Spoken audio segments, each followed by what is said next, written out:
사람은 미래를 모르죠. 그러기에 미래가 어떻게 될지 모르니까 자꾸 근심, 걱정, 두려움에 빠집니다. 자, 그러나 하나님을 믿는 자들은 그럴 필요가 없습니다. 자, 왜 그렇습니까? 우리는 미래를 몰라도 돼요.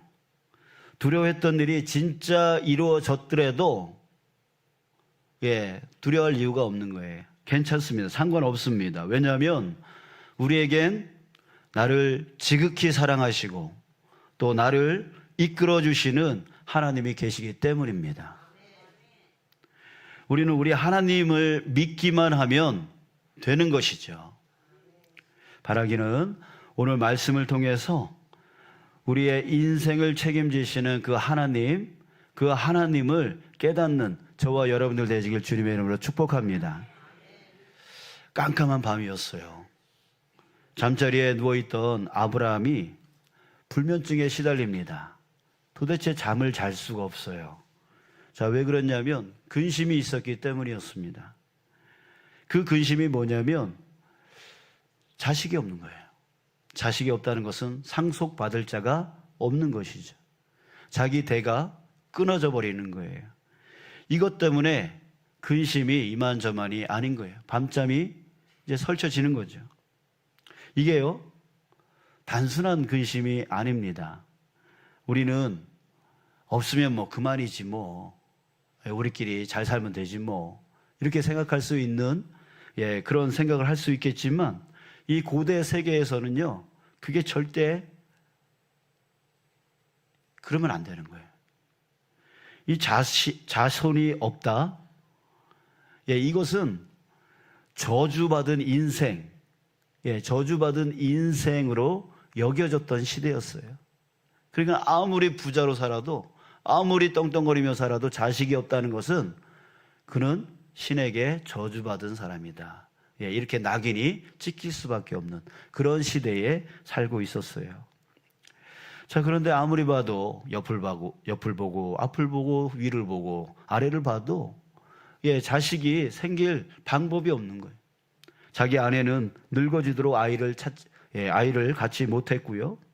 그러면서 이러다가 아무 상속자 없이 끝나는 건 아니냐? 에이, 다 포기하고 저기 어렸을 때부터 내가 키웠던 저 종 엘리에셀을 상속자로 세울까? 뭐 이 방법 저 방법 이렇게 저렇게 해결하려고 그거 생각하다가 잠을 자지 못하는 거예요. 자, 그때에 근심하고 있는 그 아브라함에게 소리가 들리기 시작합니다. 누구도 들을 수 없는, 자기만 들을 수 있는 소리예요. 그 마음 안에서 울려나오는 소리였습니다. 그 소리는 누구의 소리였습니까? 바로 하나님의 소리였던 거예요. 하나님이 이렇게 말씀하십니다. 아브라함아, 두려워하지 말아라. 나는 내 방패다. 나는 지극히 큰 상급이다. 이렇게 말씀하시는 거예요. 두려워하지 말라고 합니다. 나는 너의 방패라고 말씀하십니다. 즉, 어떠한 환난이 와도, 어떤 위험 가운데 있어도 나는 너를 안전하게 보호해주는 방패 같은 존재야. 내가 너와 함께하고 있어. 또 나는 너의 지극히 큰 상급이다 라고 말씀하십니다. 즉, 나는 너의 모든 축복의 근원이야. 반드시 너에게 복을 줄 거야. 그러니까 걱정하지 마. 이렇게 말씀하고 계시는 것이죠. 자, 그런데요, 이게 아브라함의 귀에 들리지를 않는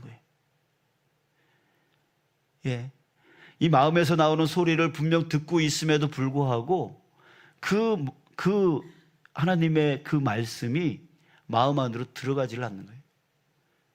왜? 여러분, 지금 이 아브라함이요, 오히려 하나님 감사합니다. 내가 이제 주님이 그렇게 말씀해 주시니 내가 평안할 수 있겠습니다. 이렇게 한 게 아니라 오히려 그 참아왔던 불만을 터뜨려 버립니다. 2절 3절 한번 보세요. 주 여호와여, 무엇을 내게 주시려 하나이까? 나는 자식이 없는데 나의 상속자는 이 다메섹 사람 엘리에셀입니다. 주께서 내게 씨를 주지 아니하였는데 내 집에서 길린 자가 내 상속자가 될 것입니다. 아니 그러니 그렇게 알아두세요. 자, 불만이 터진 거예요. 그 탓, 자기가 자식이 없는 탓을 하나님께 돌립니다. 하나님의 씨를 주지 않으니까 내가 이러는 거 아닙니까? 하나님, 그냥 저 종이나 내 상속자로 삼을랍니다. 자, 이런 식으로 대꾸를 하는 겁니다. 하나님을 탓하면서 불만을 터뜨립니다. 하나님이 그 불만을 터뜨리는 아브라함에게 다시 말씀하십니다. 4절, 그 사람이 네 상속자가 아니다. 네 몸에서 날 자가 네 상속자가 될 거다. 이렇게 말씀하십니다. 이 말씀을 하시고요, 아브라함을 끌어냅니다. 이끌고 바깥으로 나가셨습니다. 자, 여러분, 여기서 이끌다라고 하는 이 말이 나오는데 이는 하나님의 강한 의지를 보여주고 있습니다. 여러분, 불만이 많은 사람들은 어떻습니까? 불만이 많은 사람들은요, 아무리 뭐라 그래도 듣지를 않아요. 예, 이 불만이 있어가지고 화가 많은 사람들한테 야, 이래야 된다 저래야 된다 아무리 100번 1000번 말해봤자 여러분 소용이 없어요. 듣지를 않아요. 여러분, 그 마음속에서 하나님이 지금 말씀하고 계시는데도요, 지금 아브라함이 뭐 하고 있어요? 지 불만 토로하고 있어요. 왜요? 불만 있는 자는, 불평 있는 자는, 화가 나 있는 자는 절대로 듣지 않습니다. 하나님의 할아버지가 와서 얘기해도 안 들어먹어요. 안 들어먹어요. 자, 그래서 하나님은요, 그를 어떻게 합니까? 강제적으로 끌고 나와요. 강제적으로 바깥으로 끌고 나옵니다. 어디에서요? 불만의 자리에서 끌고 나옵니다. 여러분, 정말 여러분들이 문제를 해결하고 싶다면 어떻게 해야 돼요? 떠나야 할 자리가 있는 거예요. 어떤 자리를 떠나야 됩니까? 불만의 자리를 떠나야 돼요. 불평의 자리를 떠나야 돼요. 여러분들, 불만이 가득한 사람들이 은혜 받았다는 얘기 들어본 적이 없어요. 불평 많이 하는 사람들이 정말 하나님의 응답을 받았다라고 그런 얘기 들어본 적이 없어요. 여러분, 왜? 불만이 있으면, 불평하면, 근심이 많으면, 걱정이 많으면 안 들어요. 그러니까 여러분, 정말 여러분들 안에 그 근심의 문제, 걱정의 문제를 해결하려면 떠나야 됩니다. 어디서? 그 불만의 자리, 불평의 자리, 걱정의 자리, 근심의 자리에서 떠나야 되는 거예요. 지금 하나님께서요, 불평하고 있는 이 아브라함의 손을 붙들고 끌고 나오십니다. 바로 그 불만의 자리에서 끌고 나오시는 거죠. 자, 그리고 나서 어떻게 하시냐면 하늘을 보게 하십니다. 이렇게 말씀하십니다. 하늘을 우러러 무뼈를 셀 수 있나 보아라. 내 자손이 이와 같으리라. 자, 보게 하십니다. 자, 그리고 나서요, 아브라함에게 또 한 가지 약속을 해주시는데 7절입니다. 또 그에게 이르되 나는 이 땅을 내게 주어 소유를 삼게 하려고 너를 갈대아인의 우르에서 이끌어낸 여호와니라. 내가 이 땅을 너한테 주려고 너를 그 우르 땅에서 끌고 왔어. 이 땅이 너희 땅이 될 거야 라고 말씀하고 계시는 거죠. 자, 그런데 또 아브라함이 묻습니다. 8절, 주 여호와여, 내가 이 땅을 소유받을 것을 무엇으로 알리까? 어떻게 알겠습니까? 그때 하나님이 이렇게 말씀하십니다. 9절, 나를 위하여 3년 된 암소와 3년 된 암염소와 3년 된 숫양과 산비둘기와 집비둘기 새끼를 가져올지니라. 여러분, 왜 하나님께서 이 말씀을 하셨을까요? 여러분, 이걸 준비하라고 하는 이유는 뭐냐면 언약식을 위한 준비입니다. 언약식. 약속을 하려고 하는 거예요. 약속. 우리 그러잖아요. 결혼식 할 때 뭘 나누죠? 당신은 나의 것, 나는 당신 것 하면서 뭘 나누죠? 반지. 그게 반지가 약속의 상징 아닙니까? 그죠? 약속의 증거 아닙니까? 자, 그래서 우리 아내분들이, 남편들이 그 반지를 빼버리면 뭐라고 막 그래요. 예, 뭐라고 막 그래요. 마음이 바뀌었다고 막 그러잖아요. 자, 그런 것처럼 지금 이 짐승들을 준비하라고 하는 이유는 바로 거기에 있는 거예요. 언약식을 위한 준비예요. 그래서 아브라함이 이 언약식을 준비하는 거죠. 그 짐승들을 잡아다가 어떻게 하냐면 그 말씀에 나오죠. 그 중간을 쪼개고 그 쪼갠 것을 마주 대하여 놓고 그 새는 쪼개지 아니하였다, 이렇게 말하고 있습니다. 자, 이것이 바로 언약식을 위한 준비인데요. 여기서 중요한 것은 바로 제물을 쪼갰다라고 하는 거예요. 자, 쪼개서 이렇게 일렬로 이렇게 놓습니다. 거기에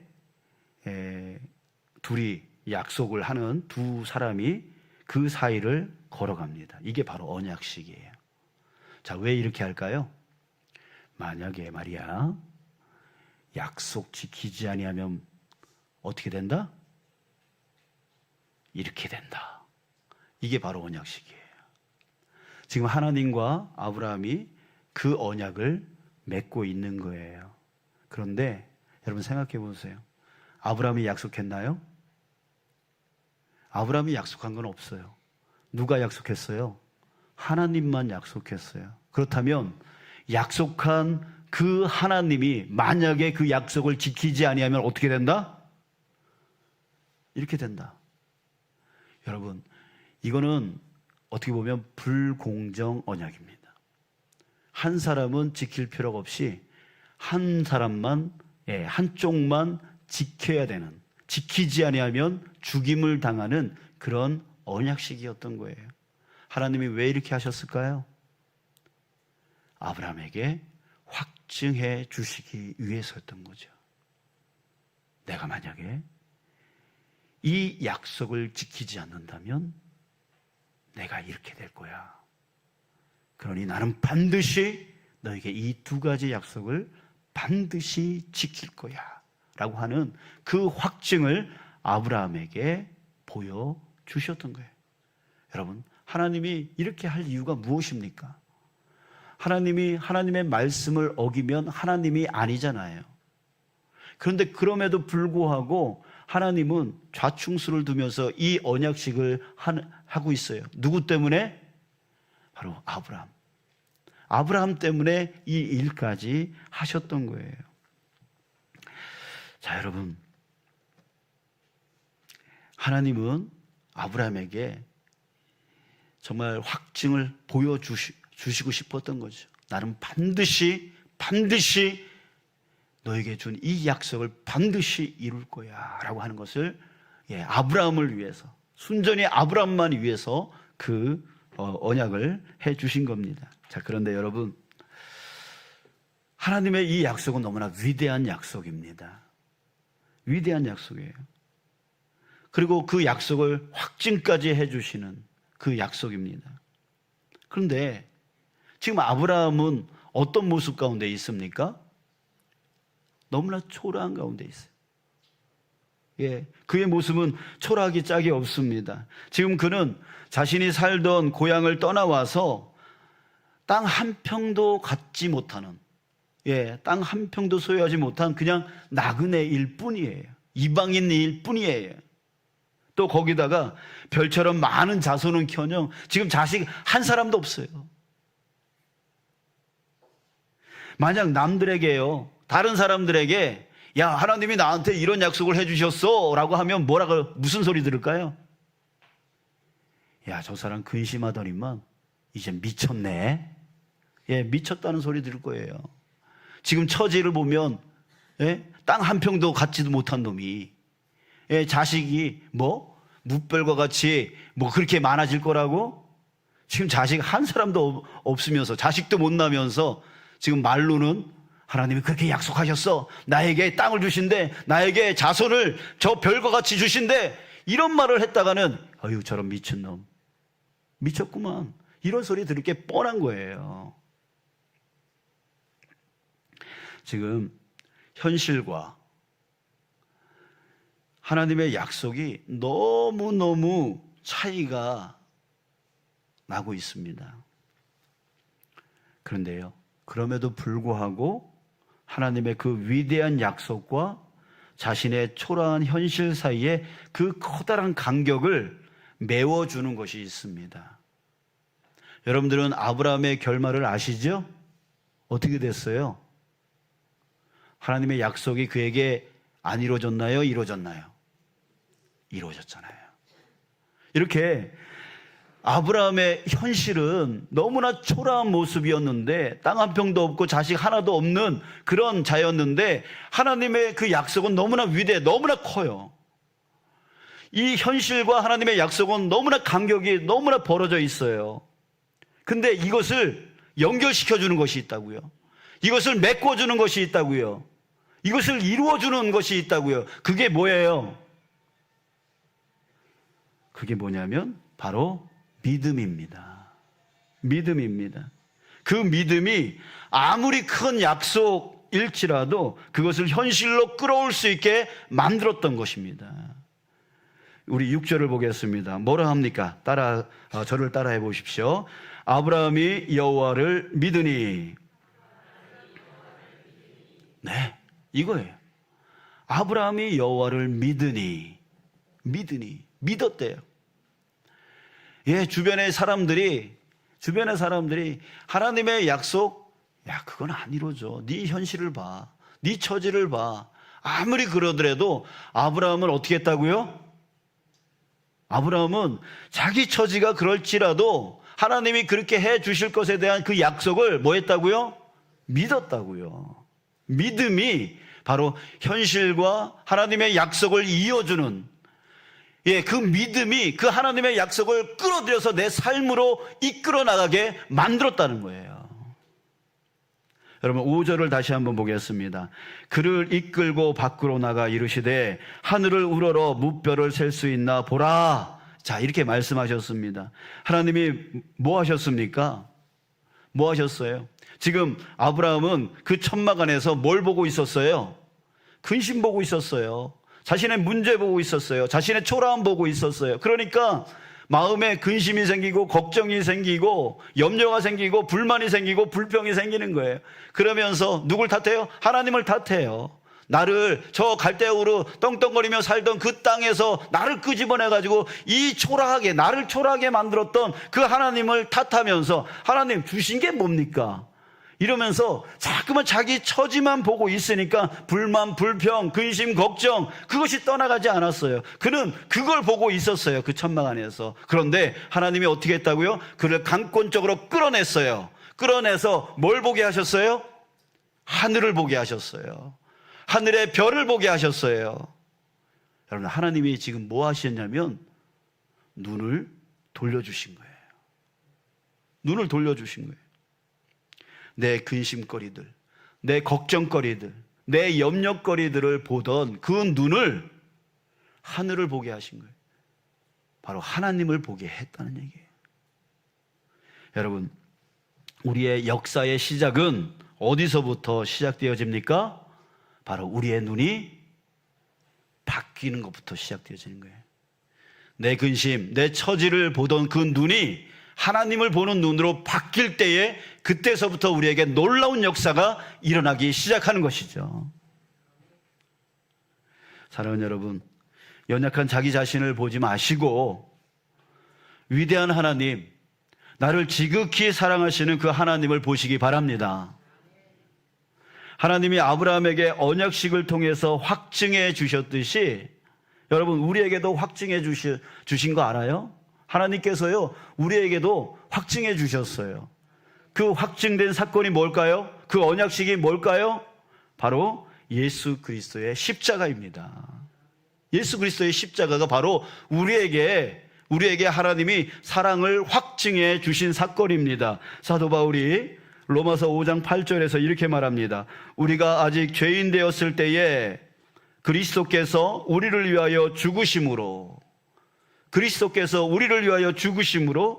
하나님께서 우리에 대한 자기의 사랑을 확증하셨느니라.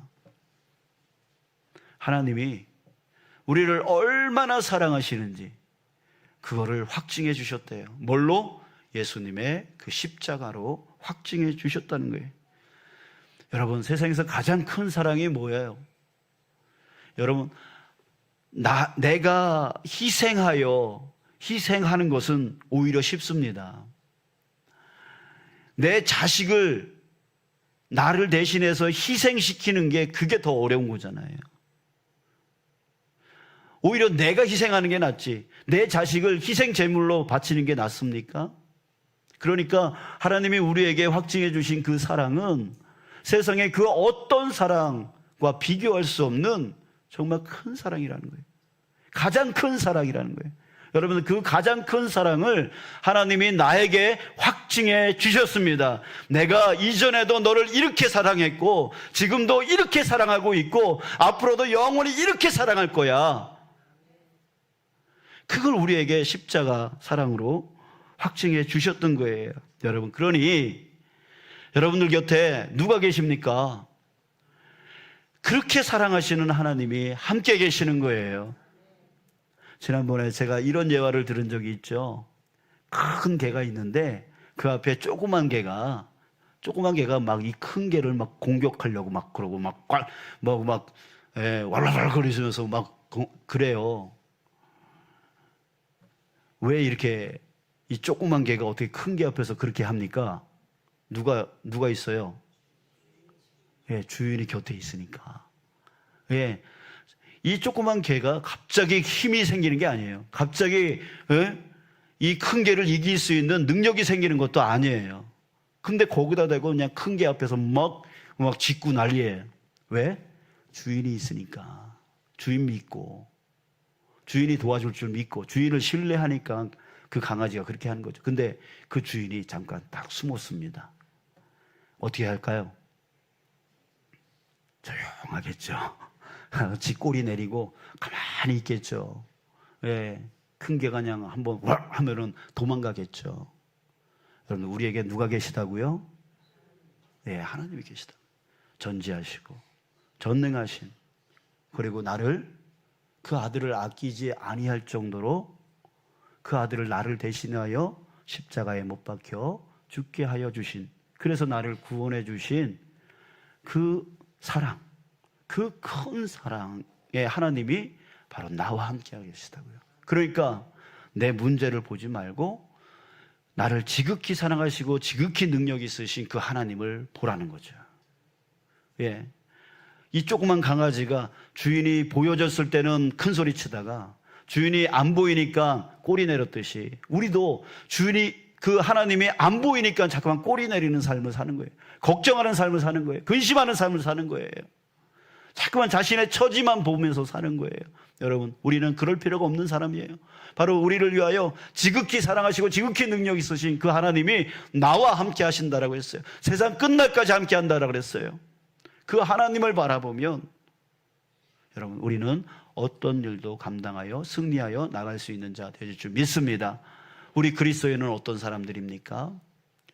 땅을 보는 사람들이 아니라 하늘을 보는 사람들이고, 내 처지를 보는 사람이 아니라 바로 능력의 하나님을 보는 자들입니다.